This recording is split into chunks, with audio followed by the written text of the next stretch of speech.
Hello बच्चों, let's read the question.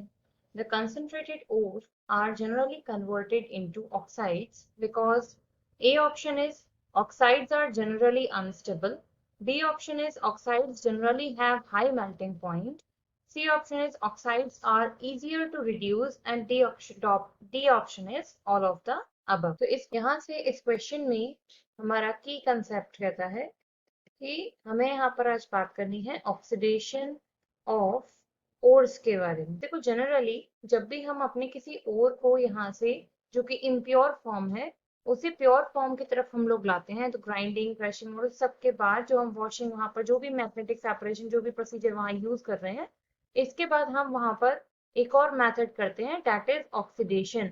अब ये ऑक्सीडेशन आपका ऑक्सीजन की प्रेजेंस में जो हो रहा है, क्यों किया जा रहा है, उसका रीजन हमसे मांगा जा रहा है। तो बेसिकली क्या होता है कि वहां पर बहुत सारी आपकी इम्प्योरिटीज है, लाइक हाइड्रोजन, कार्बन, सिलिका। तो इन सबको जब हम ऑक्सीजन के साथ ऑक्साइड वहां पर बना देते हैं, तो ये वाटर की फॉर्म में, कार्बन डाइऑक्साइड की फॉर्म में या अदर ऑक्साइड की फॉर्म में वहां से रिमूव हो जाते हैं। तो बेसिकली हम लोग क्या कर रहे हैं कि हम उसे इम्प्योरिटी को रिड्यूस कर रहे हैं। अब क्वेश्चन ये था कि हमने ऑक्सीडाइज ही क्यों किया। हम वहां पर सल्फाइड भी बना सकते थे, हम वहां कार्बोनेट भी बना सकते थे, लेकिन अगर हम बात करें कि ऑक्साइड्स जो हैं, ऑक्साइड्स का रिमूवल होना यानी कि उनका ऑक्सीजन को रिमूव कराना या फिर उन्हें रिड्यूस कराना बहुत इजी होता है as compare to sulphides and carbonates. उनका ऑक्सीजन को आप इजीली रिड्यूसिंग एजेंट की प्रेजेंस में वहां पर ऑक्सीजन को रिमूव करा के आपका जो मेन मेटल है उसे आप वहां से फॉर्म कर सकते हैं।